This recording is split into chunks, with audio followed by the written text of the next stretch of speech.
There is a place, not here or there, but somewhere in between. There is a space in the thin air that really can't be seen. If you listen and observe, you may be surprised. Some may call it Camelot or even paradise. Some may say you cross a bridge, others through a door. But all I know about this place is that I call it Evermore. Evermore.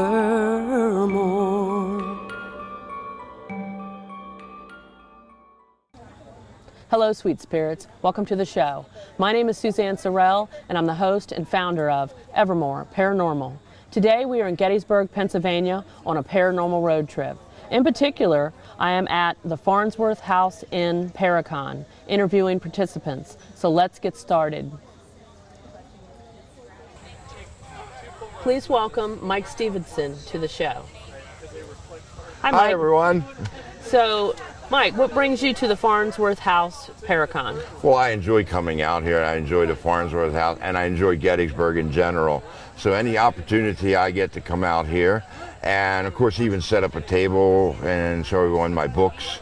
And I have 4 different books. 2 are about the Ramblewood House and 2 are short stories. Which Sunday I found out that most of the stories in there are really about me and my experiences. Okay. So there's a lot of books of that, and I'm putting together a 3rd book on that. But I have other books too. I'm really doing one, of course, about Ramblewood in itself. Exactly. Yeah, I just saw that you had a couple people come up and ask about Ramblewood, and I'm really curious about Ramblewood, so tell me all about it. Well, unfortunately, we don't have enough time to tell you all about it, but to give you kind of an introduction to it, the house is built on what we now call the Ramblewood campgrounds. And Ramblewood, I'm not sure where they got the name, but it's a name they put together, and they call it Ramblewood House only because, like I said, it's built on that property. It originally was the Worthington Plantation House, or White House, as sometimes it's called. The Worthington family had the house built in 1841. They were Quakers. They farmed the land. Actually, Mr. Bill Worthington was the richest landowner in the Darlington area. And like I said, they are Quakers. And for those that don't know, actually, Darlington is the German name for Quaker. Oh, okay. So, I had no idea. Yes, if you say Quaker in English, of course it's Quaker, but if you used it actually in the German language, you'd be saying Darlington. That's one of the things I did find out in doing some research on the family and the property. So you said you have 2 books about Ramblewood. Yes. And are you working on a 3rd as well? Oh, actually, I'm working on 2 more. 2 more. Okay. One is about Ramblewood and the haunting goings on there. And we kind of stretch out the word haunting. They don't haunt per se, but there's plenty of spirits there who reside there. And if they get to know you and they accept you, they're happy to talk with you. Some of them are just people that, like, you would go to a resort and rent a room. Some just kind of show there now and then because they like coming back there. But there are a whole list of residents who have been there, particularly the Worthington family. And the one book I wrote was about that.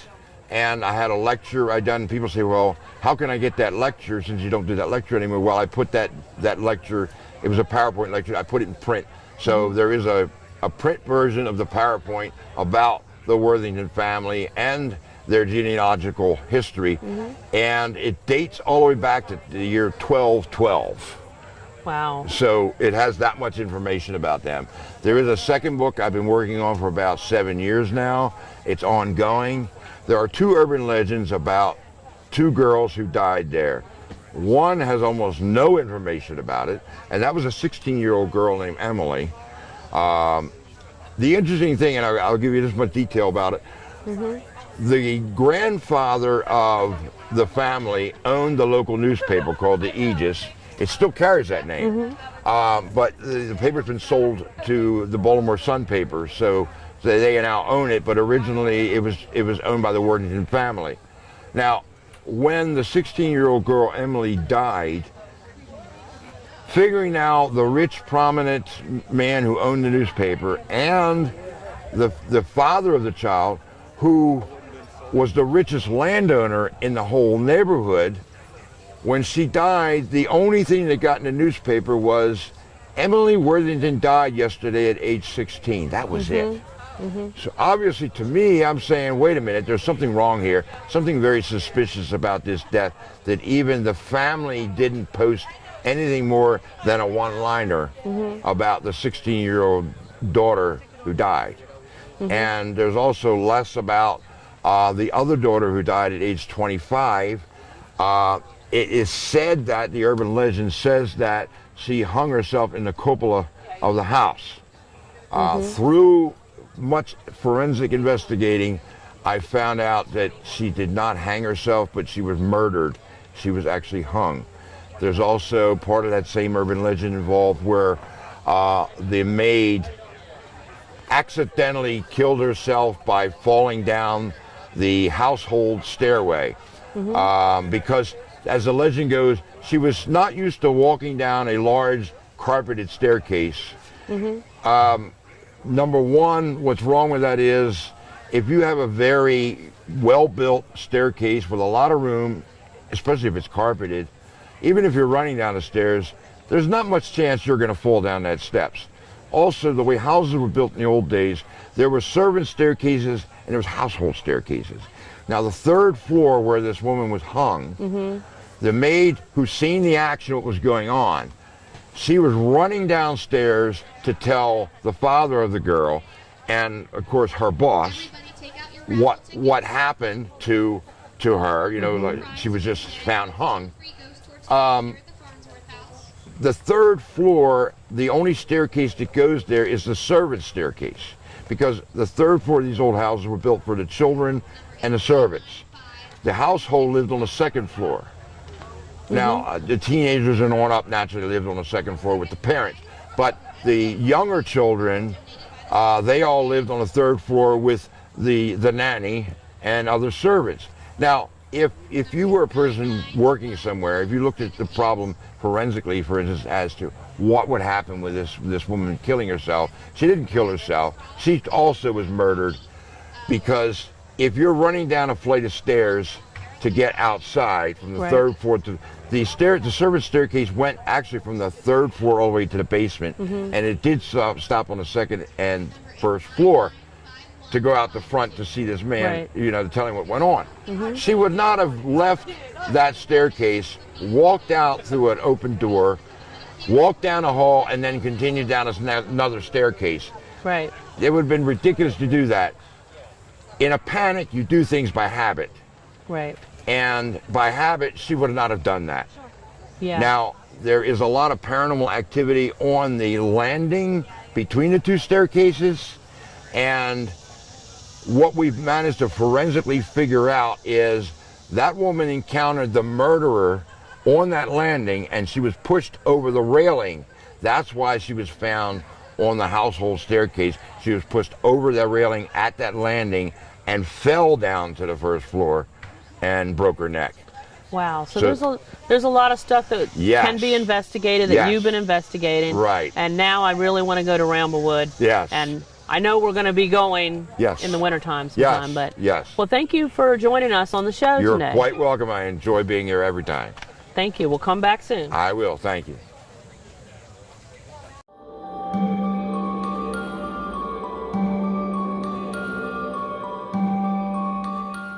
My journey skating for the gold taught me a lot, but my journey with breast cancer has been one of my greatest teachers. Every woman's breast cancer is unique. Be Wiser educates and empowers women to take control of their breast cancer treatment plan and help navigate their own path beyond 5 years. Talk to your doctor about information and tests to personalize a treatment plan that fits your needs. I did. Be informed, be wiser, support survivors like us.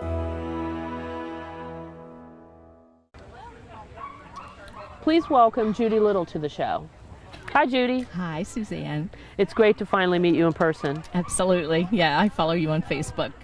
And as we've been talking, you bought my CDs. Absolutely. I love them. You make me feel... Your first one. You inspire me to keep going in the music. Singing. Singing to the dead is what I do. Hey, it works. So what brings you here to the Farnsworth ParaCon? Well, first of all, I am from Gettysburg. It's my hometown. I lived here. I went to high school here. And I worked at the Farnsworth house for 7 years. So I'm always so anxious to get back here. So what did you do at the Farnsworth house? I was a server. Okay, like in the restaurant? Well, we had inside, outside. We had a garden room at the time, which they've converted into the bed and breakfast rooms. Oh, okay. Yeah, yeah. So what do they serve, tea and things? I would love to go like a little tea room here. No, it's Civil War fare. Oh, okay. It's amazing. It's amazing food. We've been trying to get in to the dining room for, I think it's some kind of Game pie. Everybody's raving about it. Pheasant, duck, and turkey. All tame game. It's absolutely phenomenal. Wow, we're going to have to come and... It's my spiel all the time. Yeah, and my husband's been... We've tried to get in. It's always booked because we just walk up and they're booked. We need to reserve ahead of time and get in. Yeah, you do. So when you were at Farnsworth working 7 years, did anything paranormal or what you suspected as paranormal occur? To you? Did you have paranormal experiences?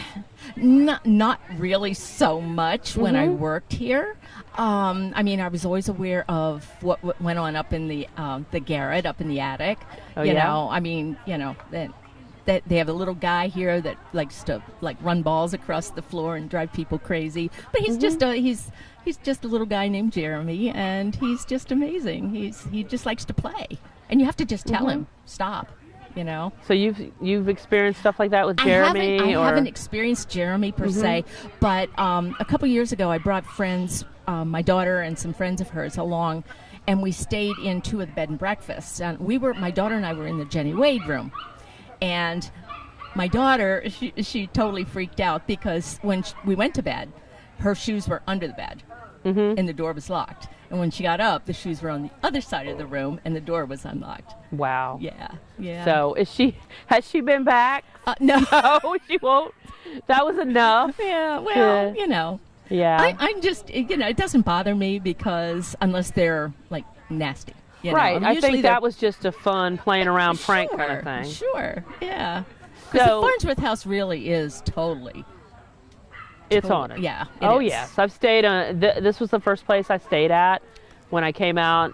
I had cancer, and the first time I ever went out to investigate, I had to come here, and I got a levitating toy in the room. Oh wow! A cast iron levitating toy. Oh my gosh! In the room. Oh my gosh! So I've been back many times, and this is really one of my favorite places. Yeah, the room in the front of the house upstairs is called the Sarah Black room. That's where the levitating toy. Yeah, that's one. That one and the Sweeney room is they're both very much. They've had people they've been staying there and someone sat down on the bed with them. Yeah. And yeah. Yes, I've had kind of things like that too. Yeah. Yeah. So you said you had friends that had a house four doors down or whatever? Yeah, 4 doors up the street. They were like second parents to us, and grandparents to our daughters. But their house, it was a Civil War hospital during after the war or during the war, and they're a friendly ghost in there, if you want to call it a ghost. Yeah. Was named Mary, and Mary would get very upset if they tried to do anything without her permission. So if they wanted to do any painting or wallpapering, they would have to actually put it out on a table and basically get her permission, and she would let them know if it was okay or if it wasn't okay. Wow. Yeah. So they just got to the point where they would ask, and it would be okay if they asked first? Absolutely. And the lady that lived there was very intuitive, so she knew what she had to do and what she couldn't do. Basically, she'd communicate with her. So you grew up in Gettysburg. So you're a hometown girl. I am. So how's it changed since you were a child to now? Is it more too commercialized? That's what I was going to say. all of these homes from here, like blocks up the street, were just regular family homes. Right. And now they're all shops. And I used to walk home from school. The school was right across the street. Yeah. A high school, elementary school. And, I had to walk to school. I lived several blocks up, Yeah. And, it was always nice to talk to people. They always sat on their porch and, Right. it's just too commercialized. Yeah, I think so too. I mean, I'm just coming here in the last 5 or so years, but even just seeing how it is with all the tours and so on. Yeah. But everybody wants to come and experience ghosts They or the history, Yeah. or both anymore. Yeah. So, growing up here in Gettysburg, what would you, as a teenager, I guess, were you into the paranormal at all? Did you know about did you go to Saxbridge and do these things and hang out? Well, but for other reasons, right? Yeah. Yeah. I'm psychic when I said, did you go to Saxbridge? Yeah. Now I know. I'm reading her mind. It was like Lover's Lane kind of thing. Yes. Yes, it was. It was. Wow. See? And if I'd known it was as much paranormal goings on out there, I'd never. You weren't alone. You weren't alone. Oh, dear. Oh, so, dear.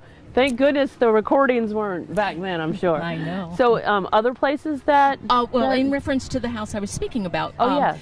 they have had a front parlor, which people had at the time, and my husband and I were sitting on their settee, and there was another person or animal that was there.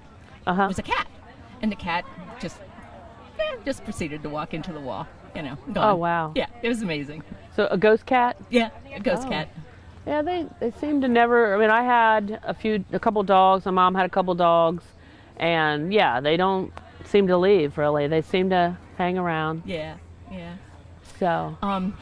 Even when I was growing up, and I didn't realize it at the time, I ride my bike on the battlefield all the time, and there are places where there was a lot of death, and you get very cold.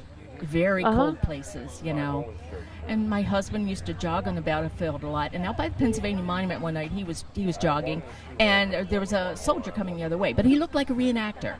And he said hello to him, how you doing? And when the soldier went by, my husband looked back, and there was no one there. So that was he came home. He was like, "You're not gonna believe this, but." So it looked that real. Yeah, it was. And did he continue to jog on the battlefield? Yeah, did he? Yeah, he did. He did, because he, Yeah. So, that's a cool story. Yeah, it's true. Yeah. People don't believe me. They think I'm believe crazy. you. I believe you. Well, thanks so much for coming, and I'm finally getting to meet you in person. I know, it's amazing. Thank you, Judy. You're welcome.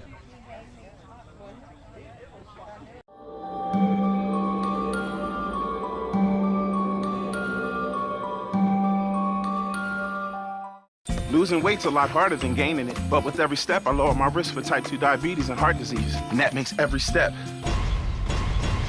very much worth the effort. Learn how you can help stop diabetes. Visit checkupamerica.org or call 1-800-DIABETES. Please welcome Dave Jacobs to the show. Hey, Dave. Hello. Thanks for coming and speaking with us about your book. My pleasure. So, you are here at the ParaCon, Farnsworth ParaCon, with your new book. Yep. This is called Quantum Parapsychology.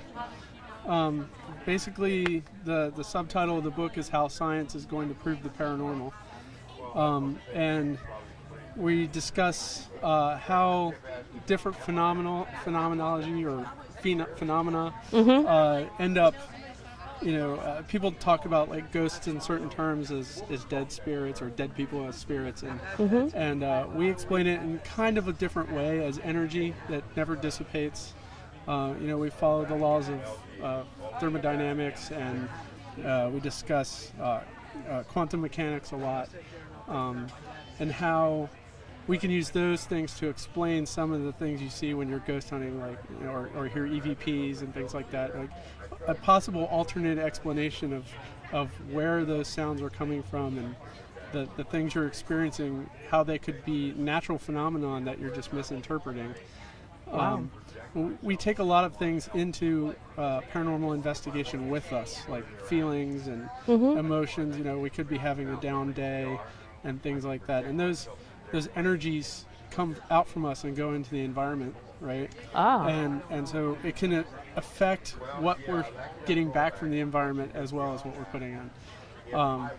So we talk about those things, but we also talk about cryptozoology, some of the possible scientific quantum biological explanations for those. We talk about the different things like psychic abilities, telepathy, things like that could be explained by quantum entanglement and things like that. And it's a very complicated subject. So we tried to bring it down to a level where people can understand it. There's no math in the book. Oh, that's good. And it's scary that just quantum physics scares people. As soon as people read the title, they're like, quantum, what do you mean? And I love to talk about it, to people that come to my table and they ask me questions and things. Right. There was a gentleman earlier who saw my talk way back, probably like 2009 era, where Sarah and I met. Sarah is the co-author, Sarah Soderlund, and we met at an event here in Gettysburg. And she was giving a talk on science and the paranormal, and I came up to her afterwards, and we had this huge discussion. We all, like a big group of us, went to dinner, and that led to this book. I mean, 7 years later. Right. It was a lot of us, she lives out west and I live here, so it was a lot of back and forth, but eventually the book came out of it, and it reads like a discussion between her and I. She talks about some phenomena, and I say, well, why don't we look at it from this perspective, Oh, that's a cool way to lay out the book. Yep. And so now this book is leading to me forming my own team. Finally, right? Yes, it's called Snare.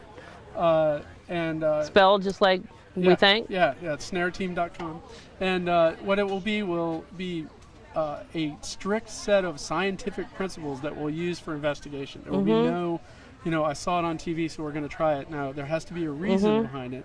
And everything we do will be quantifiable, meaning that we'll be able to chart it.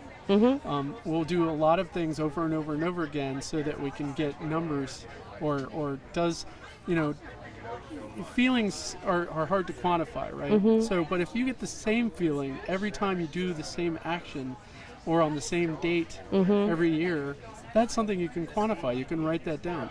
So, the first thing I always say when I'm investigating is keep a log, right? So that when we return to the place, maybe the same thing will happen again, and you'll have it in your log, and you can chart that.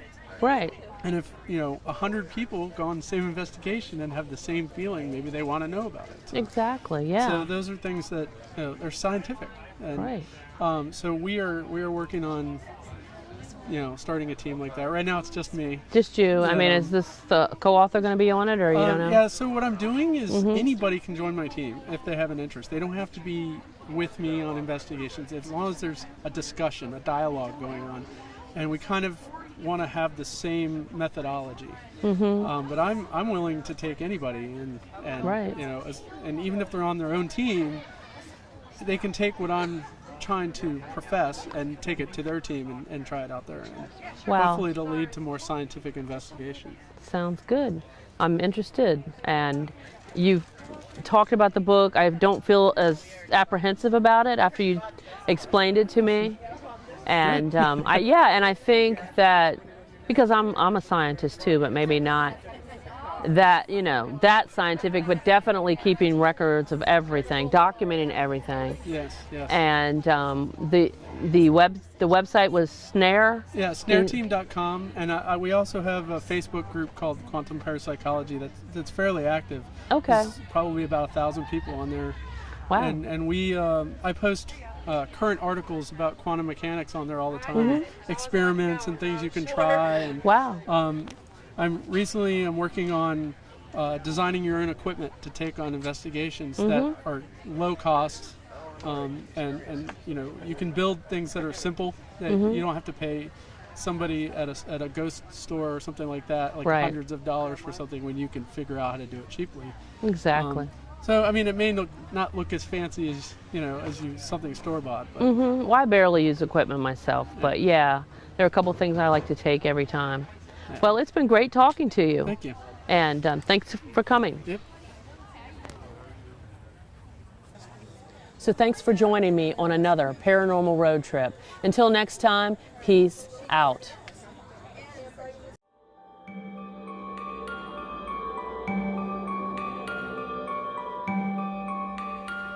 So in the end, what have I said is only that I'm sure. For all I know about this place is that I call it Evermore.